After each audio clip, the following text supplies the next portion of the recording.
Life has gotten worse and worse over the last 6 months. 4 years ago, I fell madly in love with a co-worker's sister and rushed off to get married with a stupid grin on my face and without a single thought in my head. I believed she was everything I was looking for, but now I realize I was projecting most of that onto a blank slate. She played the part and had the looks, but I never saw what lurked beneath the surface. Let this serve as a lesson to you. Take your time and be confident. Sheila knew how to make a man feel like he was one in a million and all in the world. I realize now that she was an expert at getting what she wanted. She played me like she played everyone else, and I never saw the real woman behind the facade until she decided I didn't matter anymore. Over the last year, she had become increasingly aloof. She went from caring and attentive to disinterested and detached. The change was slow at first, but her mistake was that in the last 6 months, the change was fast, and she let me see it. She was out late with the girls, but I knew most of our friends couldn't stand her. They were just pretending for my sake. They saw through her long before I did. I knew what I had to do, so I called. His name is Harvey Madison. He's a private investigator. I didn't need him to tell me something was wrong. I knew it myself. I needed facts. Sheila had kept me in the dark, and I wanted him to shed light on what she was up to. It only took him a week. I felt such a fool. Sheila was a very busy girl, and I was a clueless husband. Harvey was very helpful. He provided me with an official signed report, along with photos and videos, and I immediately did 2 things. I made an appointment with my doctor to have a wide range of blood tests for all known STDs, and I made an appointment with an attorney specializing in family law. Family law is code for divorce.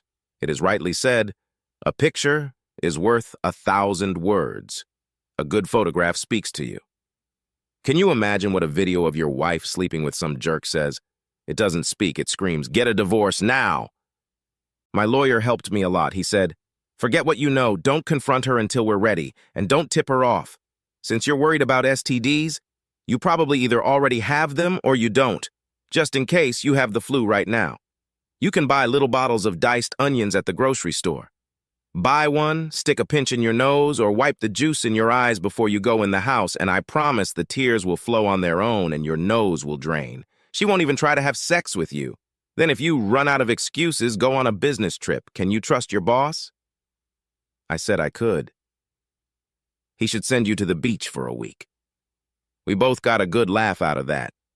That's how the wheels of divorce came into motion.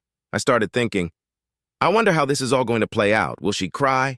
Will she deny everything until I show her the pictures? Will she make excuses, blame me, say it didn't mean anything, or just curse me? She'll curse me. I almost looked forward to it, but the reality was much sweeter. It had been a week since my second meeting with Harvey. My lawyer worked quickly. I had a divorce filing, and I was ready for a confrontation with the bitch.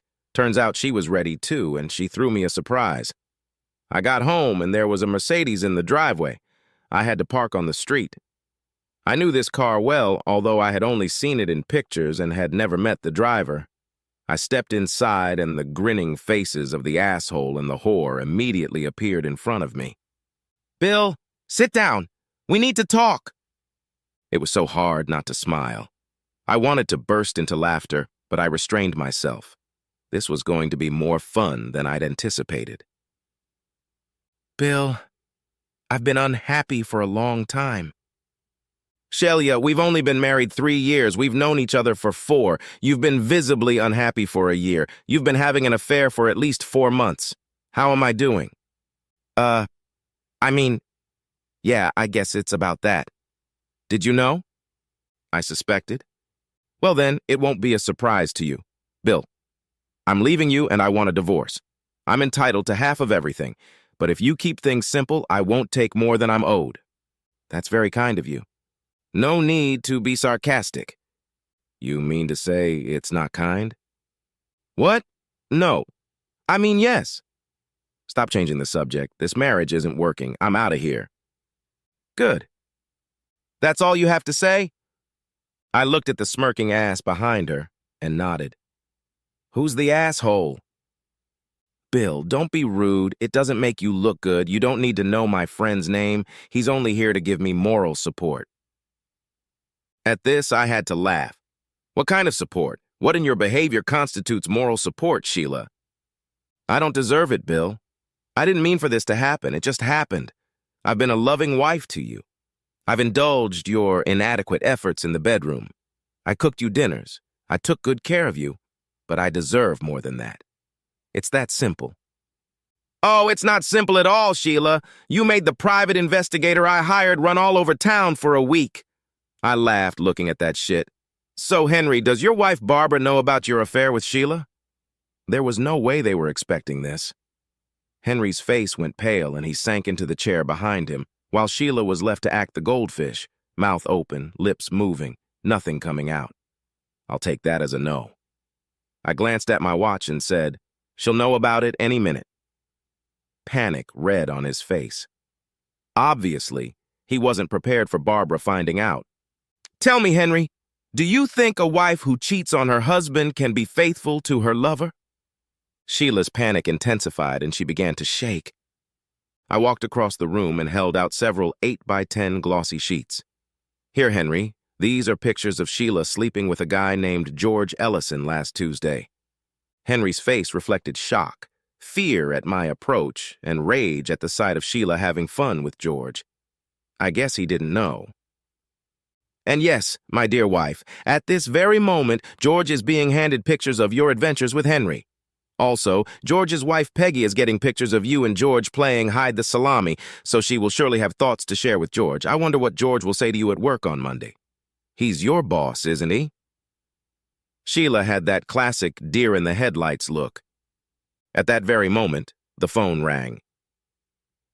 I wonder if it's George. You'd better answer it. I can entertain Henry until you get back. Sheila didn't move. No? Then you might want to take a look at them. It looks like Henry's been as busy as you have been, and when he's not making deposits at Sheila's bank, he's bending his secretary over his desk. I gave Sheila some pictures of Henry sleeping with a very lush-breasted redhead in his office. This seemed to bring her out of her stupor. So let's see if we've covered everything. Sheila, you slept with Henry behind my back, and now his wife Barbara knows about it. Henry had his secretary behind your back. You also slept with George behind Henry's back, and now Henry knows it. And George's wife, Peggy, knows about your relationship with George, and I have attached some pictures of you with Henry and Henry with his secretary so she understands what kind of whore her husband prefers. That reminds me, I got tested for STDs, but I'm still waiting for the results. You might be thinking the same thing. Barbara will probably divorce Henry, Peggy will probably divorce George, and George will probably fire you. Oh, that's what I forgot. I made sure your company got the same pictures of you and George together, as well as a lawsuit from me because you rolled George's salami on your lunch hour. I guess neither of you will have work on Monday. I also gave Henry's company pictures of him sleeping with a red-headed secretary, so his employment prospects are not good. I turned to Henry and said, Sorry, old man, but I just don't like your smarmy face. When I finished, there was silence in the room. I managed to wipe the smug looks off their faces, and I headed to the kitchen for a beer. I could hear voices in the living room, but I wasn't interested in what they were talking about. When I returned, Henry was gone, and Sheila was sitting on the couch. I took a pause to calm down. I didn't want the neighbors to say they heard me threatening her. Here are the divorce papers, Sheila. Read them.